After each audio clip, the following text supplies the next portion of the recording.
एक जीजा ऐसा होता है दोस्तों कि वो अपनी साली के साथ गलत करता है, मतलब और 1-2 साल नहीं बल्कि 7 साल तक एक जीजा अपनी साली के साथ करता रहा वो सब जी।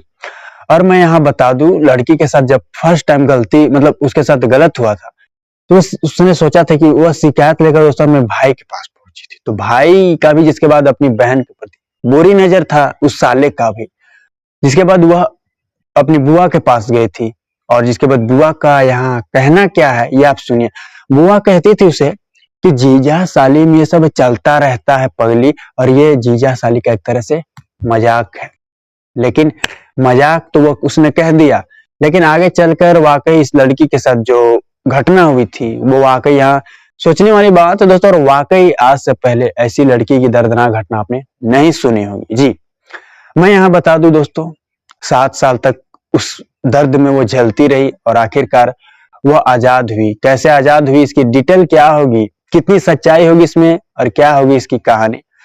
पहले नंबर पे दोस्तों, जीजा रेप करता, भाई गलत जगह छूता और बुआ बोलती जीजा साली में चलता रहता। तो बुआ, जीजा, भाई तीनों ने कैसे इस लड़की के साथ गलत किया, कैसे दरिंदगी की घटना को अंजाम दिया और वो कैसे सहती रही, क्या है इसकी डिटेल पूरी जानते हैं, तह तक चलते हैं। दोस्तों, आप चैनल पर नए हो तो सब्सक्राइब करें, वीडियो अच्छा लगा हो तो लाइक करें। जय हिंद, नमस्कार दोस्तों, मैं अंकित सिंह। उम्मीद है दोस्तों आप अच्छे होंगे। तो दोस्तों, हर दिन की तरह आज मैं फिर एक घटना लेकर आया हूं, और ये एक ऐसी घटना है, एक ऐसी कहानी है जिसके साथ एक लड़की के साथ घटी है।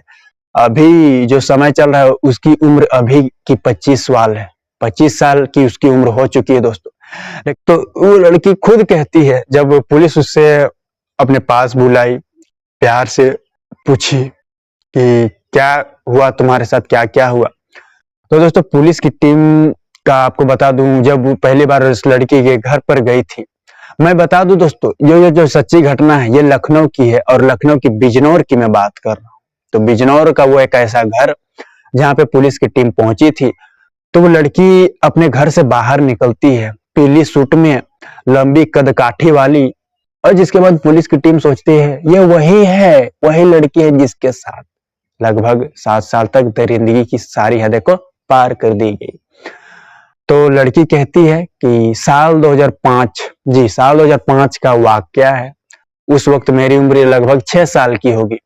तो मैं और मेरे छोटे भाई बहन घर के बाहर खेल रहे थे। वो दोपहर का समय था। माँ जिसके बाद चारपाई पर लेटी हुई थी। आमतौर पे माँ दिन में आराम नहीं करती थी, वो लड़की का कहना था दोस्तों। जिसके बाद जब धूप हुई कड़ी तो हम जिसके बाद घर के अंदर गए, माँ को हमने उठाया तो माँ नहीं उठी। क्यों? क्योंकि माँ दुनिया को छोड़कर जा चुकी थी। हम घबरा चुके थे, हमें कुछ समझ नहीं आ रहा था। आमतौर पे माँ दिन में आराम नहीं करती थी, और माँ के चले जाने के बाद हम दर्द में रहे। हम सोचते, हम रोते, हमें याद आती माँ की। 10-15 दिन ऐसे ही बीते, जिसके बाद पिता ने हमें नानी के घर भेज दिया। जी हाँ दोस्तों, वो लड़की कहती है नानी के घर भेज दिया। नानी के घर भी हम कुछ दिन रहे, और जिसके बाद हम अपने खुद के घर आ गए। और जिसके बाद रिश्तेदार भी अब पिता को कहने लगे थे कि बच्चे है भी है तुम्हारे और काम भी है, कैसे तुम इन सबको मतलब देखोगे, आगे का कुछ करो, आगे का कुछ तुमने सोचा है। तो मतलब कहने का मतलब है, रिश्तेदार का यहाँ कहना था कि तुम दूसरी शादी कर लो। उस शख्स का कहना था, मतलब उस शख्स को कहते थे। तो आखिरकार लड़की कहती दोस्तों, पिता ने रिश्तेदारों के कहने पर आगे चलकर शादी कर ली।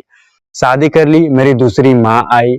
मुझे लगा कि मुझे अच्छे से ये नहीं रखेगी, लेकिन मुझे इसने बहुत अच्छे से यह माँ मुझे रखती।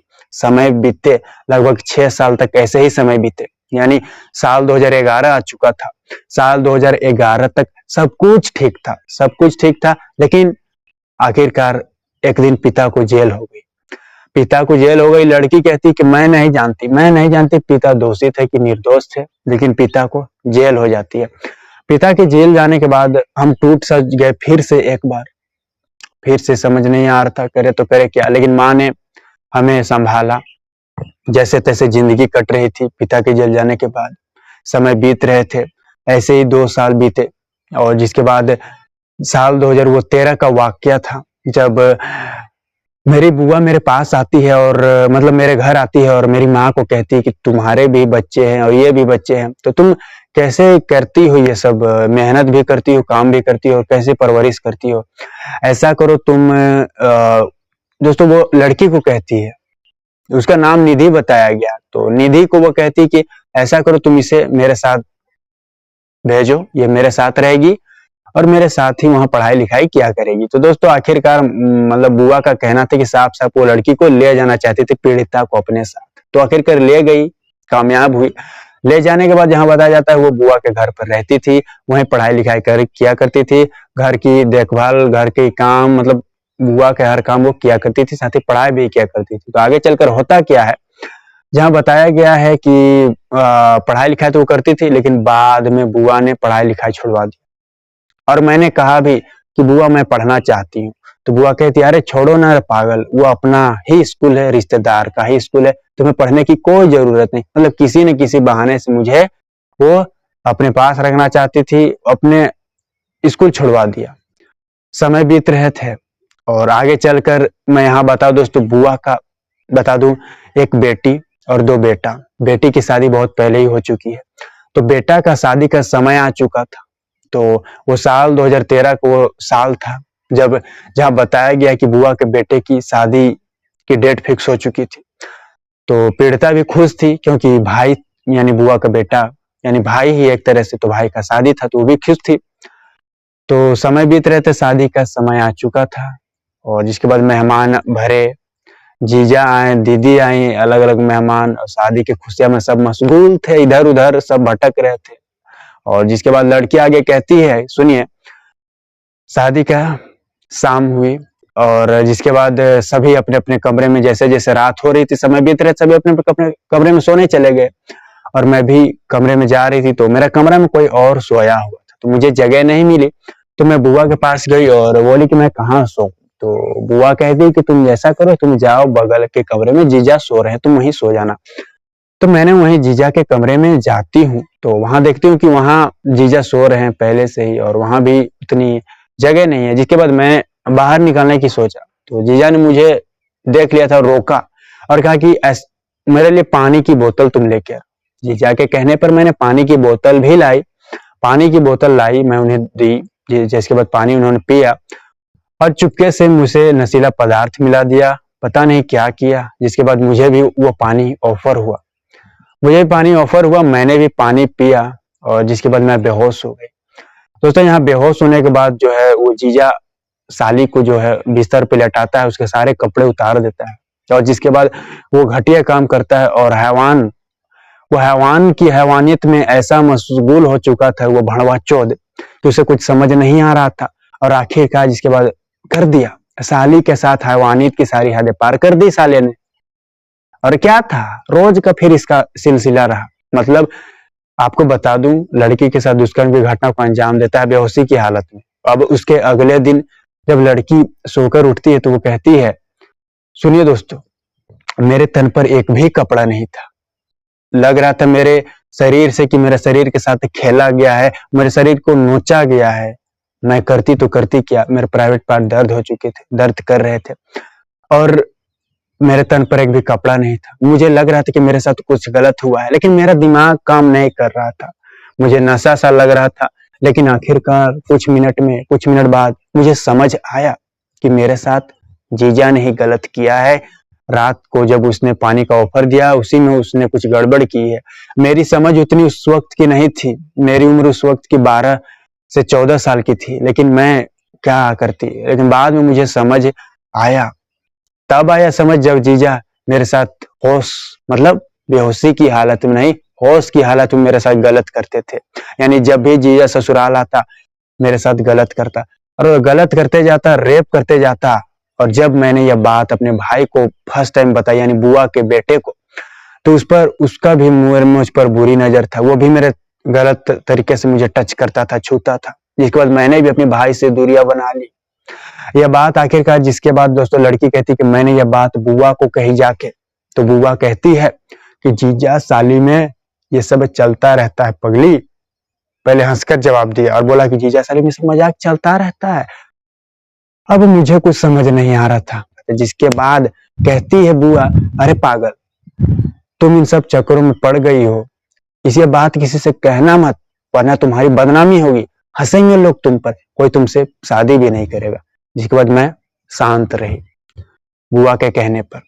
और यहाँ बता दो दोस्तों, लड़की का कहना है कि जब भी जीजा ससुराल आता, मतलब जब भी उसे मौका मिलता, उसके साथ रेप करता, बलात्कार करता, और लगभग 6 से 7 साल तक वो दरिंदगी की सारी हदें पार करता रहा। मतलब 13 से लेकर आपको बता दूं साल 2019-20 तक वो दरिंदगी की सारी हदें पार किया।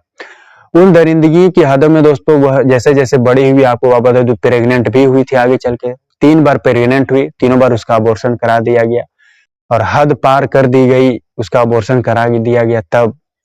और आखिरकार लड़की आखिर कब तक यह सहन करती।